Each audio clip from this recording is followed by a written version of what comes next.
Oh, somebody is saying sound is fine now. See, working now, signed. Hooray, we can hear you. Great. Hi, everybody. Yeah, it's always fun to be one of the first ones on any kind of online conference. You get to be one of the testers, helping me get some of the, the bugs and snags ironed out. So yeah, welcome to my session on getting started with Django, GraphQL, and React. I've actually kind of like in some of the places you'll see I've flipped it around to say React, GraphQL, and Django, just because I like the fact that then you get the initials RGD, which I can pronounce as rigged. So if you hear me talking about like rigged, that's my shortening of React, GraphQL, and Django. So hopefully you can see my screen as well. Let us not just me up here. Give me a thumbs up in the Slack if you can. And on the screen, there should be a GitHub Gist. So I know GitHub Gist have got these incredibly long URLs, but hopefully with the magic of buffered tweets, there should be one on my Twitter. Yay, there we go. So this is going to be, it's on my Twitter, which is Aaron Bassett, like everything else everywhere is Aaron Bassett, because I have zero imagination when it comes to picking usernames. But yeah, on my Twitter, you'll find a link to this gist, which contains everything that we're going to need today. So it is a very short session. There's a lot to cover. You know, we're covering the entire stack essentially. So our backend server, creating the API, and then connecting that to React. So covering all of that in like 50 minutes, there's quite a lot to cover. So I'm not expecting you to code along with me or to follow along with me as I do this. But if you did want to go through the code in more depth later, it all is published. It's up on GitHub. The link to the repo is in that gist. I've also included a link to some of the other things that will be helpful for you, such as Strawberry, which we're going to go into in a moment. That's the GraphQL library that we're going to be using. Also, a couple of things around kind of React, the UI library that I'm going to be using there, and some of just kind of like helpful links and things. I've also included my social links there, and one of the ones that's probably most relevant would be my Twitch. So for those who don't know me, I'm a principal developer relations engineer with New Relic. And that means that I spend most of my time on Twitch live streaming. And I live stream about a bunch of stuff, mostly just Python. It's a weird kind of job where I get to just go online and build stuff in public and learn about things and teach people as I'm learning about it.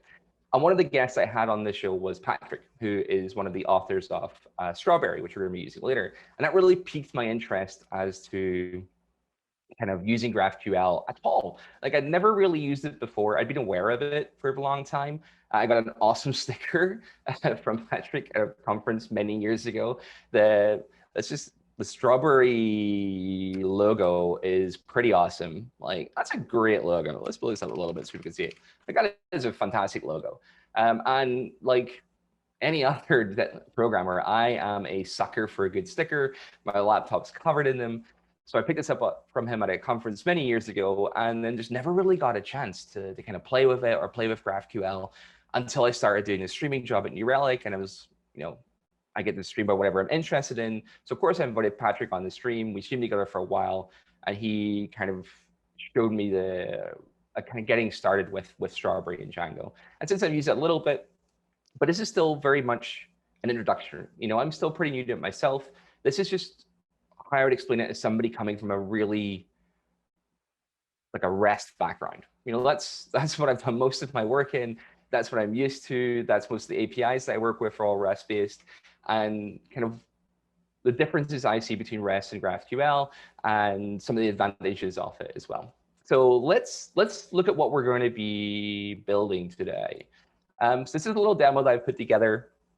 It's something that you probably have built or used or come across many times before. It's like an e-commerce cart. And this is, I'm imagining like a dashboard that somebody who's running an e-commerce store would have that they can interact with. And you can see there's different orders that have come in. So we have the name of the person placing the order ID, the total value of the order. Then we have each of the items that's in the order, and then we have a status of the order. And we've got a few little interactive elements, like we can click on the person's name, and it brings up this like quick look panel where we can see all of their previous orders and the status of them. Pretty straightforward, good demonstration of being able to interact with an API. Now, way in which I've structured this, if we look at the repository, is that I have all of it broken down into kind of commits that really went through how I would build this up myself. So what I'm going to do throughout this tutorial today is I'm going to go step back for each of these commits one at a time, or maybe skip a couple, and look at how the code is structured at that point. So let's bring up my terminal, which is running the application. We can clear that, and let's go into our Git log, and we can see the very first one that I have is Django Boilerplate. So I'm using cookie cutter Django. It's a nice template. It's linked in the gist as well. It sets up a lot of the boilerplate for creating a new Django application for you. So we're not going to go through that. It's reasonably standard stuff. So let's skip straight to creating our different applications in. So I'm going to check out that commit. And let's open my editor now. Might come across as a little bit like any typos and frazzled moments is because it is currently 3:56 a.m. for me. Yeah, I moved to America before the pandemic and just kind of stayed here. So I'm no longer in a European time zone. No, I have not been to bed yet. I have drunk an incredible amount of coffee though. So hopefully we'll make it through the entire session. But if I do pause or stumble a little bit, or if I have a lot of typos, I'm going to blame it on the sleep deprivation. So we got our code open. I have this RGD, React GraphQL Django project I've created here. And within that, we have several different applications. So our cart is going to be made up. Let me see if I can bring up that thing again, or it's going to be dead now. Oh, our cart is going to be made up of, as I said, we have our user, we have the products, we have like a status, we need to know where it's being shipped to, all that kind of stuff. So one of the first things we have then is in our cart. Let's just look at what the cart's itself. We can see that it has a foreign key to a shopper, which is going to be our user. It has a foreign key to an address where we're going to be shipping the products. And then it has this many-to-many field for our products themselves. So the shopper is just using like the regular user model. Address, we have another model in here, where I'm just defining a name, who we're shipping it to, their street address, their state, and their zip code. And then we have the products, which all the products are going to be t-shirts. So we have a size for the shirt, we have the cut of the shirt, and then we have some more information about it. Little name description, a photograph of it, how much we have in stock, price, all common things you may find in this kind of application.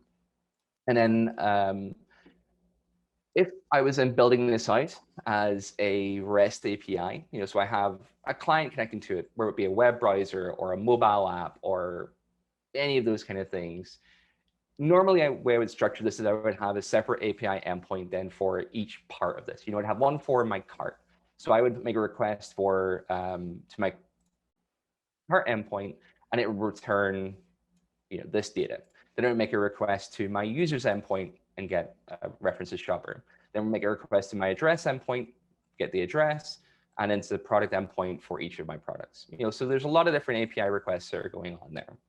But with GraphQL, it's a little bit different. And this is kind of where I think the first of the strengths of GraphQL comes through. So I'm going to check out my main branch again. So I can do a git log and get my next one, which is the GraphQL queries. So let's pick this one up. And so look at our code again. So now I have a new folder under here called API.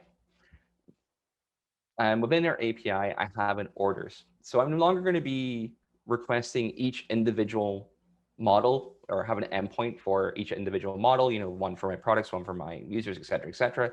I'm just not going to have this orders. It's not an endpoint, but we use that terminology to keep things familiar. So in the orders then, first I'm going to define some types. So I have an order type, because an order doesn't really exist. An order is going to be a collection of information. Some of this information coming from the cart, some from the product, some from the user, some from the address, etc. I'm building this all together into an order we can show on the dashboard. So the first thing we have is an ID. This is going to be the cart ID, so I can reference it. We have the name, street, state, zip code. These are all going to come from the address. We have the products, which we'll look at the product type up here in a second. And the products is going to be a list of individual products. Then we have total. Now, total doesn't exist on any of our models. We take a look at our cart here, and we have a look at the model. We don't have a total. Each of the products, we open that up again. Each of the products has a price, but we're not totaling that up anywhere. It doesn't exist as part of any of our existing models. So that's going to be something that we're going to actually calculate and send as part of this, as part of our GraphQL. And then we have status, which would come from the cart as well. The products then just lists out kind of all the things that come from the products. Now, I'm writing these all myself. There is a listed in here, another package you can use, which will take a lot of this boilerplate again away from you, which will do this kind of stuff for you. I'm not going to talk about that today, but just be aware that is the gist. Gives better integration for Strawberry within Django. Takes away a lot of, well, as you can see here, it's listing some of the things, type generation from models, filtering, pagination, ordering, etc. So a lot of the stuff that I'm going to be covering today, this kind of boilerplate is already there. Think of it kind of like generic class-based views. It's there to use as well, but at the moment I'm like writing my own views, as it were. Okay, so back to our types. So we have our types defined. We have a product type, which is listing all the things that are in our model there. And then we have this order, which is combining things together. So it's combining information from our cart, from our products, from our user, from addresses, all putting it together. So once we have our types defined, then we also have to define our resolvers. And these are the things that are going to be called. They're kind of like views, like URL handlers. Whenever we execute a query against our GraphQL API, it's the resolver that then is going to take that query, fetch information, do whatever transforms we need, and then return it back. So in the resolvers, we see here that I'm importing the types. Because we are using a custom user model, I'm going to be using this get user model, and I'm also importing my cart. So the first thing I've got is this compile order. Compile order is a utility method that I've written to allow me to take the information that's coming from my Django models and transform it into the different types that I need. So it matches, so I can create a new product type and create a new order type. So we can see here it takes a cart instance, and then we are getting all of the products that are attached to that cart. And for each of those products, then we're just creating this new product, this product type. So we can see here, it's really just mapping almost one-to-one. Our order total that we talked about a second ago, the fact that we have this order total that's available on the API that's not part of our models, this is where that's being calculated. So I'm computing this here where I'm taking, the price of each product for all the products on that cart, and I'm summing them into the order total. Then finally, I'm returning the whole order, which is going to be some information from the cart. We can see it's got the cart ID. It's got some information about the address here. So we've got like, name, street, state, zip code, etc. The products that we compiled at the top here, and then our order total that we computed, and finally the cart status. And this is all being returned in anytime we call this compile order. So it's just a utility method I've written to help me map the model data to the types that we're returning. And here are the actual resolvers themselves. So I've written a couple different ones as examples. The first one is our get order, which is going to receive an order ID and is going to return a single order. So here we can see we've got this ID, and we're doing just a cart objects get.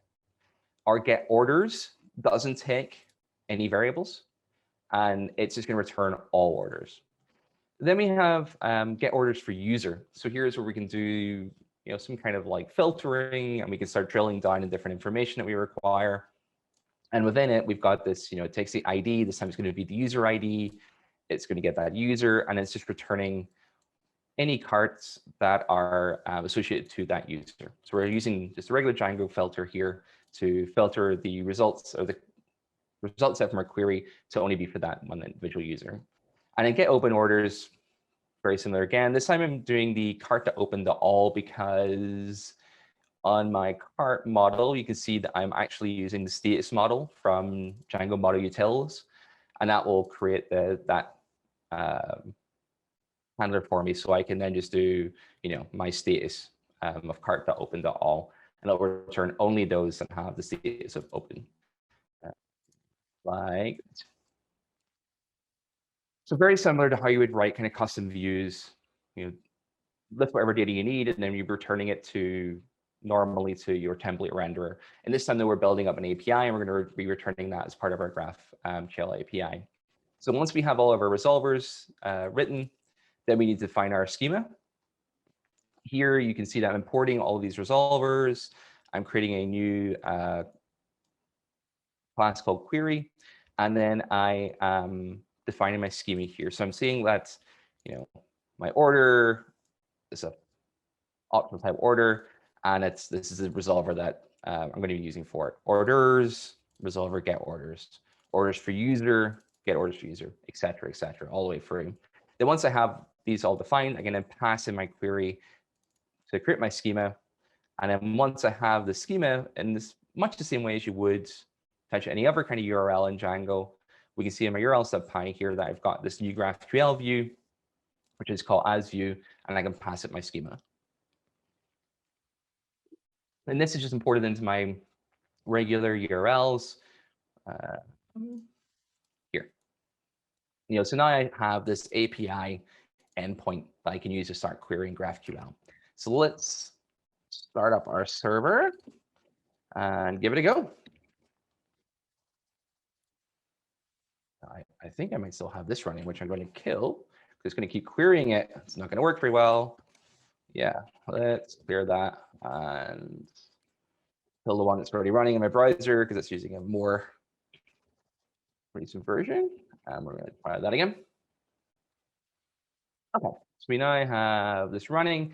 And if we go to our API endpoint, we get this lovely interface allows to query our GraphQL API.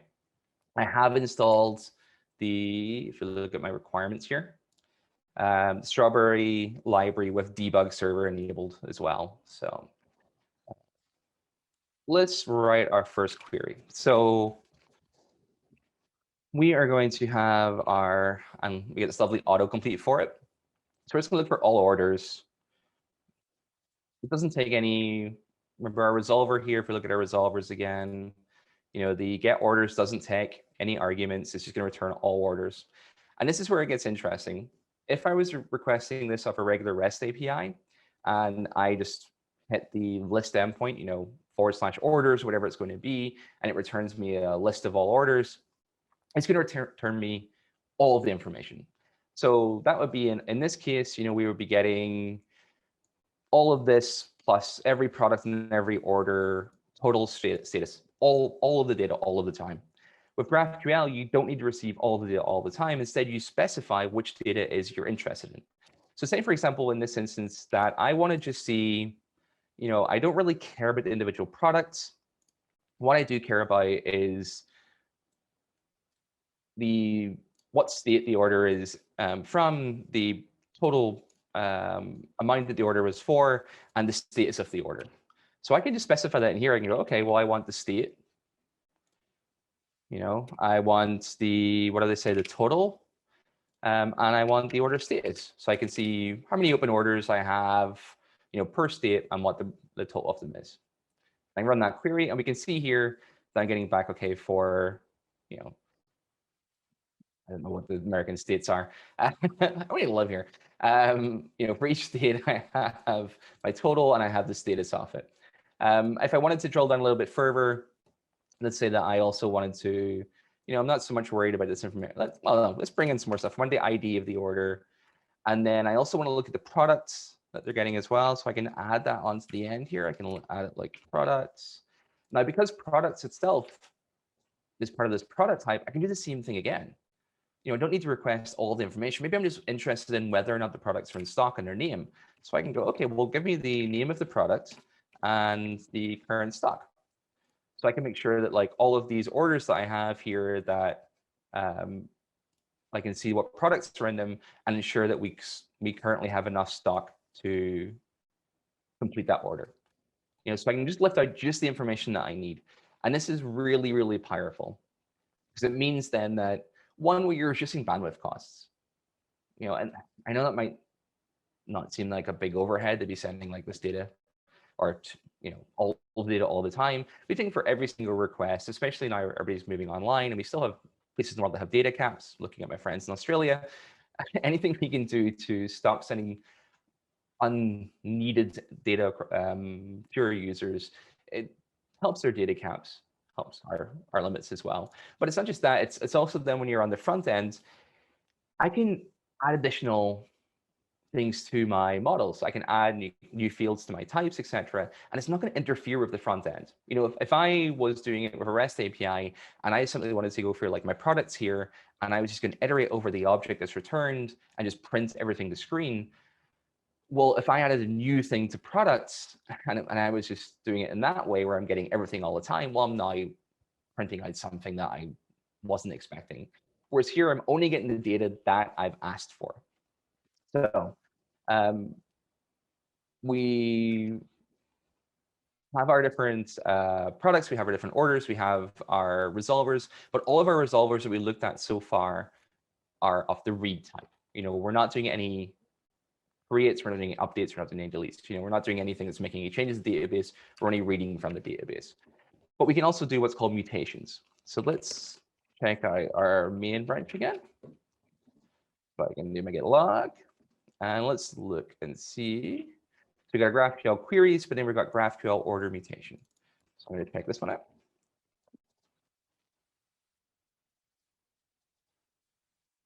And let's go have a look at our resolvers now. So actually, first thing I need to do is I need to change my type. I have a new type now, which is this input, and I have this update order status input. And within this input, you can see the only thing that I'm allowing to update is the status of the order. So we're still looking at that kind of dashboard where it's displaying all the orders. We're not going to be creating the orders for you there, but I wanted to have some kind of way of demonstrating the mutation. And this is like something you may want to do on an order dashboard, is have a quick way of being able to change the status. So somebody's order has been paid and you're shipped out, you can go in there quickly, click a button, change it to shipped. So in this one, only thing we're allowing people to change is the status. And in our resolver for it, we can see here that we have this update order status. It takes an ID of the order. It takes our input that we just defined. And then we're just doing a filter for carts of said ID and update the status to be our input status. And then this is going to return the order that we just updated. So we're just using that same get order resolver from up here, and we're just going to return that. In our schema, we now have a new type of mutation, and we can see here that we have got our update order status, which is going to return an order. And then we have our mutation, and we're defining our resolver of that update order status.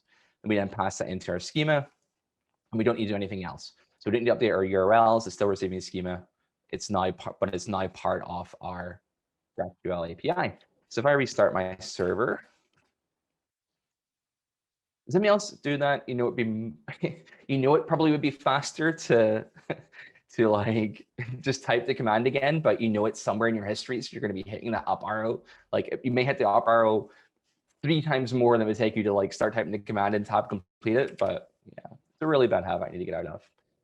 Okay, so now I have my new mutation. I'm going to refresh this just to make sure that I get my nice autocompletes and stuff. So this time I'm going to start off by saying it's a mutation. And then in here, I'm going to do it's like an update order status. And I know it's going to take a few values. It's going to take an ID. So let's give it ID of 1. I know there's an order for that ID. And then it's going to take an input. And the input is going to be in another object, which is got a status. And I'm going to change the status of this. I don't think there's any I saw there, that status of canceled. So when canceled, now this is telling me there's still an error here because this is going to return me an order. And like we had before, I need to tell it what fields I want from that order. So it's going to return the same type here. And again, because this is being returned, we saw as a resolver here, I get to pick what fields I would like to get back again. So I'm really only interested in the ID and the status. So I can check that it has indeed been updated. I can run that now, and we can see there is our update order. And we've got our ID of 1 with status cancelled. Great. So if I go back to history, isn't that a really handy feature? So I've got history here, and I can do, let's grab our orders one that I had, and let's put our ID in here as well. So last time we had an ID of 1. We can run that. We see our ID 1 down here. Yep, that's set to canceled. Let's run our mutation again, and we're going to change this. Oh, we made a mistake. That should still be open. Run it. And if we check our orders again, it's now back to open. And the weird thing about this is, like, as well as interacting it through here, I've just got my regular Django admin set up, and I can see all of these in here too. So there is our, where's this one maybe? Order ID 1, yeah. So set to open. And I can make like the changes in here, same as you would, any other time. There's nothing different about my Django models than usual. So here we go. So change that again to paid. It's just your regular Django models. You can still interact with them through the admin as you would for like management commands, all that kind of stuff. There's no difference there. It's just this API layer that we're putting on top of it that we can interact with. So now we have our GraphQL resolvers for our different reads and also a mutation. That's really kind of it for Django. Like, it's I hope to think quite straightforward to add these on. Now, these are very simple examples, or very kind of they're not very complex examples. Sorry, I'm trying to avoid using that kind of language. Don't want to call this any of this simple, because it's not, except we know how, but it's, yeah, so it's not complex. Let's put it that way. These are not very complex examples where I'm not doing any kind of error checking in them either. There's nothing here to check to see if an ID exists. In fact, let's see what happens if I do a query. So I'm going to grab an individual order this time, and I'm going to give it an ID. And I know there's not 100 in there. Let's just return ID. And this will probably be very broken. Let's see what kind of thing it gives you whenever you break it. Pretty like that. Yeah, so it does give me some nice error messages. By default, I can see here that cart matching query does not exist. I've not programmed any of that kind of stuff in. So it's nice it does catch that and return it for me. I think it also will do it on, yeah, so here we go. I've got my exception being thrown here. Not the neatest way of handling that. I wouldn't suggest that you just let your exceptions get thrown like that in production, but you can see that even with like any great error checking, that it does at least give me a pretty decent message back too. So yeah, as I said, these are pretty not complex examples where I am simply lifting out one item. I'm not doing any major transforms. I'm not even doing authentication or anything like that on them, but it should give you an example of how to get started with the GraphQL. Now on the front end, this is where it gets fun, is we now are going to have 2 terminals running. So let's check out our main here. We got our mutation.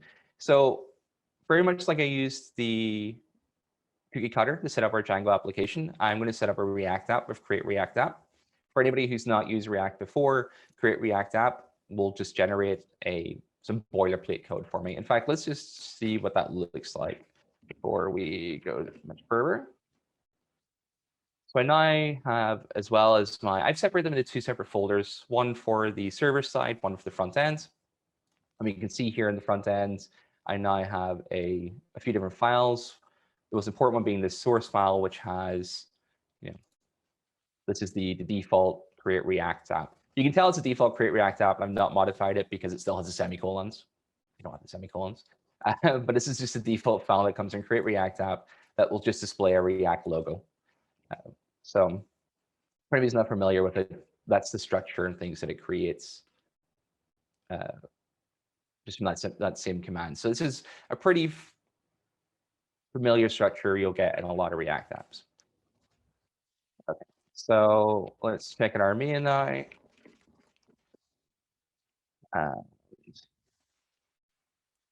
So the first thing I normally do is I create a lot of the UI just statically, just so I can. So I need to start up my Python server again. So.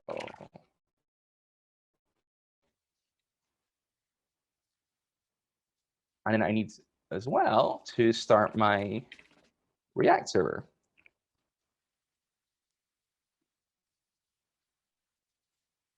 So it's going to take a little second while it compiles my React app and starts up. So let's look at the code while it's doing that. So now in my app.js we had open, you can see it's grown a little bit. It's kind of messy. A lot of the information I have here is just static. I'm not fetching anything from the server yet. I've just created a bunch of a bunch of arrays and objects with some static information in them that I'm going to display on the front end. This is just to allow me to do a little bit of the UI work. With the UI, I'm also using Ant Design, so that I don't need to do any design work myself. It's also listed here in the gist. And Ant Design is a kind of UI framework for React that has a bunch of pre-made components. A lot of them you'll see listed here. The card is the main one that I'm going to be using today. If we have a look somewhere down here, it's going to say card. And we can see it's got like different examples of cards and the code to create them. So these components here are not ones I've created myself. It's all part of this Ant Design component library that I'm going to be using to render the front end, which at the moment is going to look something like this. So you can see that's similar to what we looked at right at the very start. It has the user's name, the order ID, the order total, a list of the products that the user's purchasing, and the price per product, and then the status. And these are going to be buttons. Now, at the moment, they don't do anything, but we want that whenever we click these, it's going to run that mutation, and it's going to change honors, update the model in our database, etc. And then we also have like the ability to click on the person's name, and we get this like little kind of drawer at the bottom that allow us to very quickly see all of their orders. And we can see the orders here. They don't have the same information. Now we're just looking at just the ID and then some of the address, a very limited amount of the address information, just like what state it's in, the total of the order, and the status. So and this is like also filtered by user. So this is all static. There's no information from the server. You can see here, like there is the products, match these products, and we can see here is the order data that matches the data down here. So I've just got it hard coded into my template at the moment to allow me to render out and see a little bit of information about it. So the next thing we want to do then is to start fetching that information from the server itself. So now, if I immediately try and fetch the information from our Django server right now, it's not going to work. And the reason for that, well, let's look at our server first before I check this out. So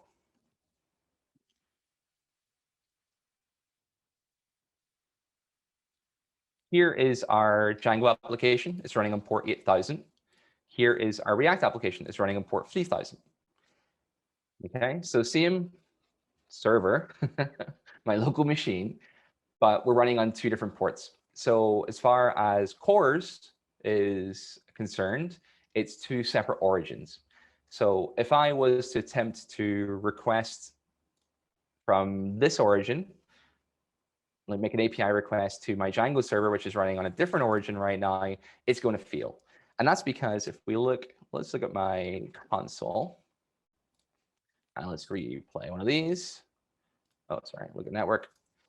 So we can see here we have like our response header. So I've already updated it, sorry. So we get this access control allow origin asterisk. So that's what we want to see. And that means essentially that our server is saying you can access it from anywhere. Now, the reason we have that is, let's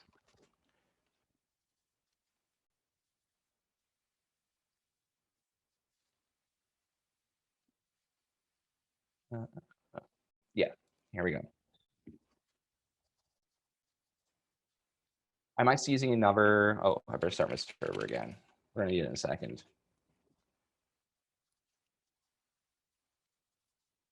So in my Django server, in my settings now, we will see that I have this CORS middleware and CORS application installed. So it's going to send the correct CORS headers to allow my front ends to request data from the backend, although even though they're on different origins. And what I'm doing is in my local, for my local test environment, I'm setting that CORS allow origin all to true.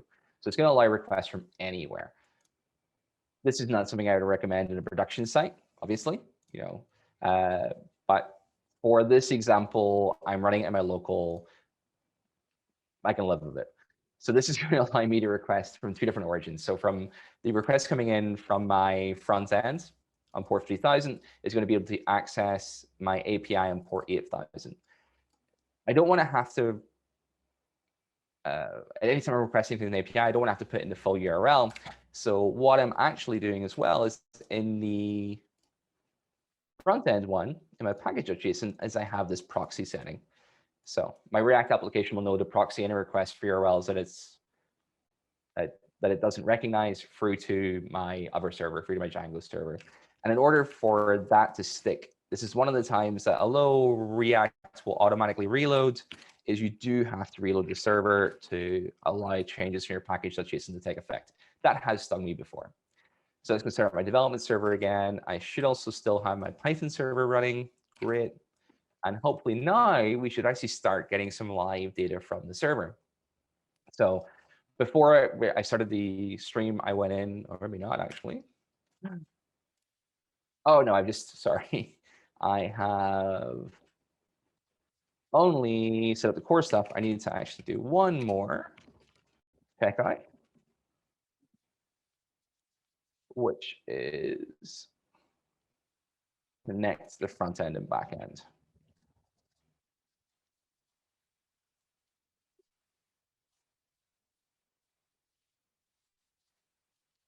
Which look a bit better now. Here we go. Great. So now we're actually getting some real live data free from the server. Before I got on the stream started, I went and added some fake data to my application. We can see it in here. So in the admin, we can see I've got some fake carts. And the fake carts have fake statuses and products, and I have a bunch of products I created in here. So all different T-shirts and prices, etc. And that's what's being pulled out in this front end. So these are actual orders that exist in my Django application at the moment, and we can filter them the same way as we did before. Where we click on one, and it brings up a little thing. And again, this is showing me the orders just for that user. And what that looks like in the React application is I'm using a client called Apollo. And Apollo seems to be the kind of de facto client application for React. Most places when I've looked at using React with GraphQL, this is one they recommend. And Apollo, if we look here in my index.js, I'm creating my Apollo client, and then I'm supplying that as a provider to React. So for people who are not overly familiar with React, there's different ways in which you can pass information down from component to component. You can pass it as props, or you can create providers and then wrap your child components in that provider. So because my app, which is going to contain all of my custom components, is wrapped within this Apollo provider, then it's going to be able to access that Apollo client to make the requests. So in my app.js, I've tidied it up a lot, as you'll see. There's no longer any of that hard-coded information in my app.js. Instead, I've broken it all out into these different components. So the first component we'll look at is the orders list. And the orders list is going to do our first query. So we can see here we have our Apollo client that we're importing, and we also have this graph query language all orders, which is a query I've written here. And we can see that it looks very similar to the kind of queries that we were writing. Let's move this out of the way. The kind of queries you're writing in this interface, very, very similar indeed. So we have our query, we got our the type of query we're doing. We're creating orders, the information we want from the order. So this is going to be the information that's displayed on this card. So name, yep, name, user ID. So we can click on it to filter these by the user. The ID of the order itself, which is here. The total of the order, yep. And then products. And for each product, we want the photo, the name, the size, the cut, and the price. So we got the photo, the name, the size, the cut, and the price. And then we also want to have the status of the order, which we're going to use to populate these. And once we've got like all of our query written out, we can see that it's getting passed into our Apollo client. And we have a few different things that are being defined here. It's going to return a loading status, error status, which I'm ignoring, so I'm not doing any error checking in this at all. And then the actual data. And this is where the information from our GraphQL API is going to be passed into React, or is going to be available in React. And this will be run whenever our component loads, whenever our component is mounted. So as soon as the component mounts, this query is going to be executed, and hopefully we just see it populate in that data. While that query is executing, then our loading will be set to true. As soon as this is finished, then that'll be set to false. And that's all we're doing here is this checking if loading is true. And if it is, then I'm putting in a little placeholder with a spinner. And we can, if I refresh this, yeah, you can see it here. This is that loader that's getting put in place. We'll do it one more time so you can see, it's fetching orders. And then once that loading changes to false, then we no longer render this. We start rendering out the rest of our component. Now, our GraphQL API is just going to return everything as one big array. But I want to split it up into columns. So I have a row here, and each row has 3 columns in it, or 3 cards. So I'm chunking it, my array at 3. So I'm creating an array of array. Then I'm iterating over each item in the first array, which is going to be my row. And then I iterate over each item within there, and that's going to be our individual orders, these cards. I've now defined an order card component to make things nice and neat. And the order card component just contains the different elements needed to create this. So we have our button with our click event to open the drawer. So it's going to open this here. We have, our action buttons for the different statuses. And then we have the actual list itself, which is going to print out our list of products. Now, the interesting thing with our show order drawer for user is that we are doing another fetch here of an order, but this time we're using that get all orders for a user, and we're not showing the same information. It's still an order, but now we're displaying different information for it. So in our query for that, you can see we're only requesting the fields that we require. So ID, name, state, total status. Some different information than what we what we're querying before. So the final one then is at the moment these don't do anything. They're not actually sending state anywhere. So let's go. We are going to check out our main branch. And oh, I'm in the wrong folder.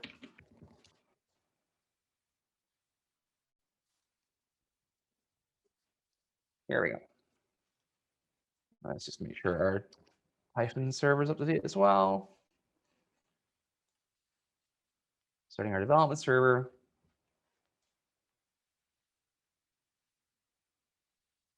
It's always the yarn one that takes a little bit longer to start. Okay, so we have that started. Pushing our orders. And now I can actually update these. So clicking on each one will update the status. And if I go back to my GraphQL, let's write another query here. So I want just all orders, and I want the ID, and I want the status, so we can see that they are being updated. Okay, so ID 1 is something I said it's delivered. Let's go back here. ID 1. No, I got that wrong. It's just shipped. It's not delivered yet. So we're going to change it to shipped. Rerun our query here. And we're not at shipped. Go look at it in our Django admin, shipped.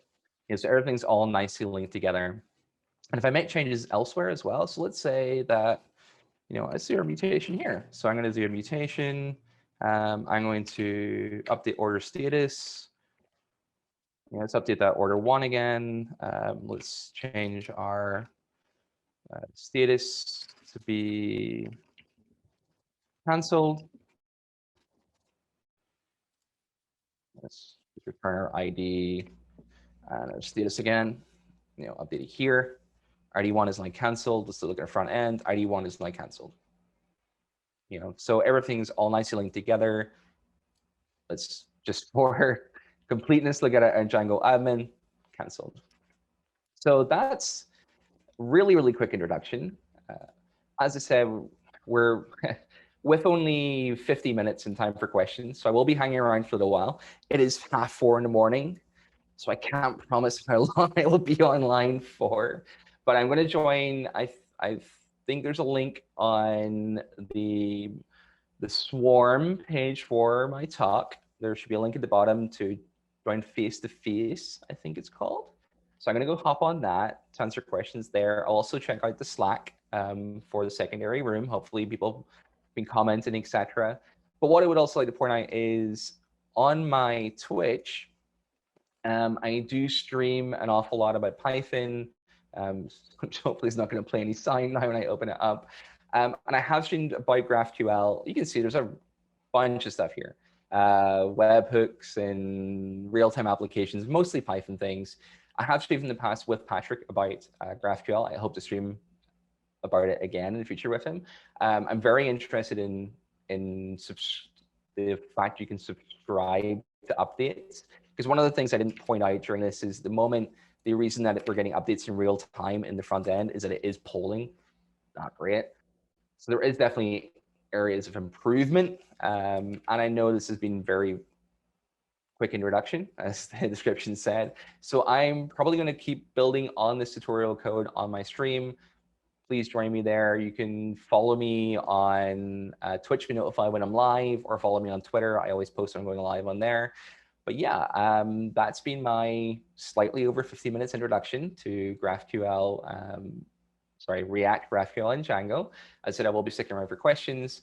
I don't know if I still have our hosts in my ear. Are they here on Zoom? I don't know how we end this now, but yeah, I don't have anybody else there. So I think we're just gonna keep talking then until our DjancoCon your poster eyes back, because I'm not sure if I'm still streaming or not. And I don't want to leave you all with dead air. So I'm going to keep talking for a little bit. I might go like check out this form thing and see what's going on it. So I'm sorry if. Hey, we're in post-production most of it now.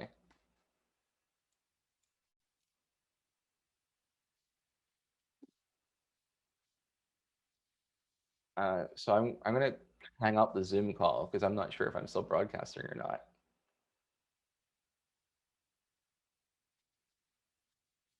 I don't know what's going on. Okay. Bye, everybody. Hello. Hello. Hi, folks. Why are you awake, Aaron? That's my question. Why am I awake? That's a very good question.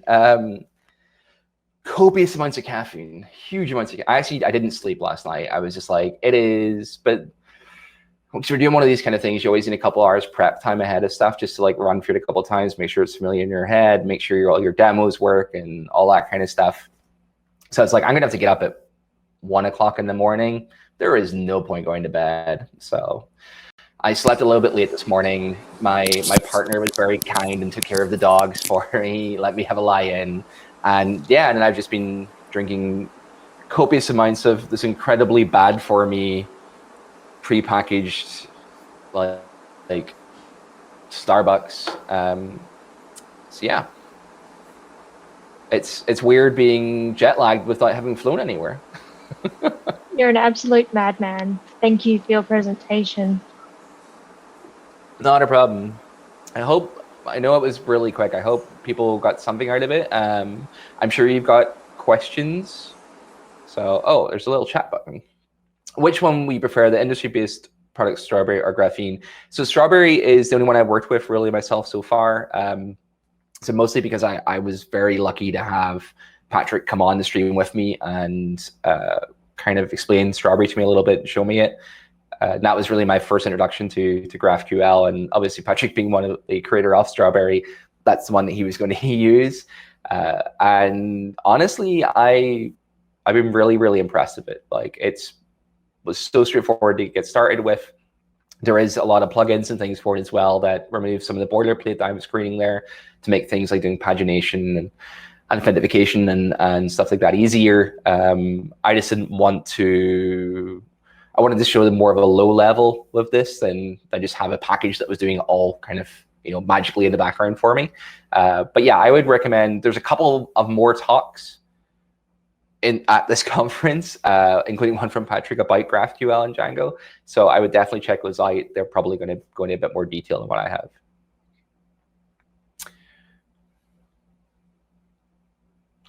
So coming from a DRF setup in production, how we recommend transitioning into Strawberry? What would be the equivalent permissions when using Strawberry? So you can do authentication and things. That other package is talking about has kind of helpers for that to allow you to do authenticated requests. As you saw when I was writing the resolvers, the logic in them is really up to me. So I can add my different permissions checks and stuff in there if I wanted to as well. Moving from Django Rest Framework to Strawberry, what I would probably recommend, to be honest, is the two of them can run side by side pretty easily. There's nothing preventing you from actually having, you don't need to do a, what was the phrase? It doesn't need to be a revolution. It could be an evolution. So you can still have your DRF endpoints there, and then you can start replacing some of them with Strawberry or running Strawberry alongside of them. And as you create new client applications or for new functionality on your site, then you can start moving those across to Strawberry. As you saw, it's a single API endpoint. It's not as if you'd be conflicting with your existing REST API endpoints. You just have a new like GraphQL or whatever you wanted to call it endpoint that you're running your queries against. So there would be nothing preventing you from having both running simultaneously on the same Django project while you started to port them across. And then, so as you're adding new functionality or as you're refactoring things, you can move some across to Strawberry. Where I see the big advantages is if you have multiple different clients that are creating the same project, but each of the clients has different information that it requires. You may have a iOS app, you might have the website itself, you might have your desktop application. Each of them have different views, require different levels of information. They can now operate really independently from each other. As I said, if you need to add fields to your model, you don't need to worry about the knock-on effect with your different clients because they're only requesting the exact data that they need. It's only if you're removing fields and things like that things can get complicated, as they would with any other API. And is REST in general now moving into the realm of legacy technology? I don't think so. I had to use an API just a couple weeks ago that still uses SOAP. So old technologies are still here. They're going to exist for a while. I think REST definitely still has its place. One of the things I didn't touch upon in this is like doing file uploads. That's very new. There is support for it now in Strawberry, etc. But yeah, there's definitely going to be areas where more traditional APIs are still going to be beneficial. But as to where I see the advantage of this is definitely with those multiple different clients with slightly different data needs and the ability to write resolvers that can span across multiple different models. So you're not in that area where you're making individual requests for each object. Essentially, you can bundle them together and serve it all as one object to the client. Can you please describe about Cookie Cutter Django? Sure. So Cookie Cutter it's an excellent application. It's written in Python itself. It uses Jinja templating, and essentially you write these templates which you can store on GitHub. And then Cookie Cutter will download the template. It'll ask you a bunch of questions, and you define what those questions are, and then it will use your answers to those questions in the templates. So basically runs it through Jinja and does some variable substitution on your answers into the templates themselves. So the Cookie Cutter Django is a Cookie Cutter template for Django that has a bunch of different presets and a lot of the boilerplate taken care of for you. And it's from Paidani, who is one of the authors of Two Scoops Django. It's actually Paidani has written the Django template for Cookie Cutter, and Paidani's partner, Audrey, wrote Cookie Cutter itself. So it's really a great team up there. But it follows a lot of, if you've read Two Scoops Django or you're aware of Two Scoops Django, it follows a lot of their best practices. And it will do everything from set up your Django application to be used with Docker or Heroku, to configuring it to be used with different SMTP servers, for sending transactional emails, right through to white noise for serving up images, or it has presets, I think, for like S3, and there's a lot of configuration. I think it even configures Celery for you as well. So it asks you a bunch of questions at the start, and then configures a lot of the Django stuff that we all have to do every time you're starting a new project. I personally like it for these kind of demos where I need like a custom user model, etc. But bearing in mind, it will add a lot of complexity to your Django application. Like there's a lot of things that it does that you may not need it to start.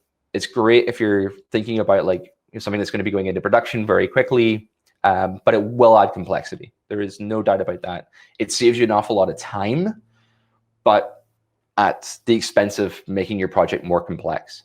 It's complexity that you probably will need, setting up things like Celery, etc. If you probably will need these things in the future, but it's adding complexity now for things you may need in the future a lot of the time. So there is a trade-off there, but it's still fantastic template. There's a few other different ones.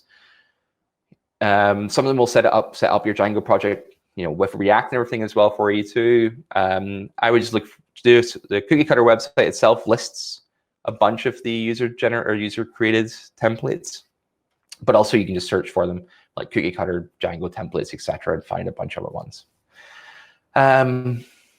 Do you know if GraphQL works with WebSockets? That is the part I kind of touched on a little bit at the end, that GraphQL has this ability to have subscriptions where you can subscribe to changes rather than polling. I think it's over WebSockets, but I'm not sure. The subscriptions part is only, I think, fairly recently been added to Strawberry. It's something I know Patrick did a talk about at the Django London meetup recently. I'm unfortunately unable to catch it, time zone things, but hopefully he's going to give that talk again someplace where it'll be recorded, and you'll get some more information about subscriptions then. What about select related, prefetch related, when you can freely include or exclude model attributes at runtime? How do you know when to apply joins, etc.? Same way as you were doing any kind of view, so if you're creating your regular class-based views to generate a template, and you need to supply information to the context for that template renderer, your resolvers are essentially the same kind of thing. So you get to make that decision about how much information that you request and how much information you're providing, and then obviously your typeset can specify which parts of that to return over the wire to the client. How should we think about caching in GraphQL? Oh, excuse me. Hello. Can I actually follow up to this question, because sure, go for it. My question. Hello, and first of all, thank you for the great presentation. I was actually asking about whether you can decide, or whether Django can decide if you need to select related some fields that are in the end not accessed by the client because they are not asked by the client. So do you do you need to query more data than you actually return all the time? Sure. Or can you differentiate it? Thanks. Yeah. So you mean like in the resolver, for example, if you had the products are being returned, but the person hasn't requested any fields in the products, would you need to fetch all the products? I'm not sure. That's a good question, and I probably will need to ask Patrick about it. But yeah, I don't know off the top of my head if it's smart enough to see that hasn't been requested and then not execute that part, or if you can check in your resolver to see what fields have been requested, and then you would be able to write some logic in the resolver yourself. I'm not sure. I would like to think so, but I'm only hazarding a guess at the moment. I would need to go check the actual resolver logic for those to see if there's an ability to check for the fields that have been requested. Okay, thank you. So how should we think about caching GraphQL? Should we only stick to ORM layer caching? So the GraphQL client that we saw there, it does have caching. So there is some client-side caching already, and that just comes built in. I was just using the in-memory cache there. For the caching on the server side, really, honestly, I think this ties in a lot to what we were just talking about previously with the level of data that you're having to query and the access there. It's going to be the same kind of thing as your regular application caching, and you're going to need to decide that on almost a case-by-case basis. Depending upon how fresh you need the information to be. Does it need to be real time, and that could change depending upon the individual resolver that you're calling. Whereas you probably want order status to be 100% up to date. You probably don't need something like the weather in Florida. If that's 10 minutes out of date, that's probably fine. So all these kind of things, it's really going to depend upon the freshness of the data that you require, and that's just your regular kind of application caching, which I know is pretty difficult at the best of times, but I don't think GraphQL makes that any easier or any harder. Any other questions? Looks like we could be out of questions. I'm just having a quick look at the secondary room to see if anything came in. Is over there? Oh, somebody's mentioned that there is no requirements text in the GitHub repo. I don't know if that person. Oh, I see Daniel has answered already. I don't know if that person is in this chat, but for anybody else who couldn't find it, it is in the requirements folder in the RGD in the Django directory in the repository. All the requirements are in there, and they are broken down into a local and a production, which again is just something that came with Django Cookie Cutter. I would always say if you're just installing it to play around with, probably install a local version. And I think that's all the questions. So thank you for joining me, everybody. I'm probably going to bail out of this now, and hopefully I will be awake enough to hang around and see some of our talks. And I'll still be hanging about in this Slack for a little bit. So if anybody does think of anything, hit me up there. Or if I'm gone, please feel free to message me on Twitter. Is probably the easiest way to get a hold of me. Okay, enjoy the rest of your conference, folks. Thanks again.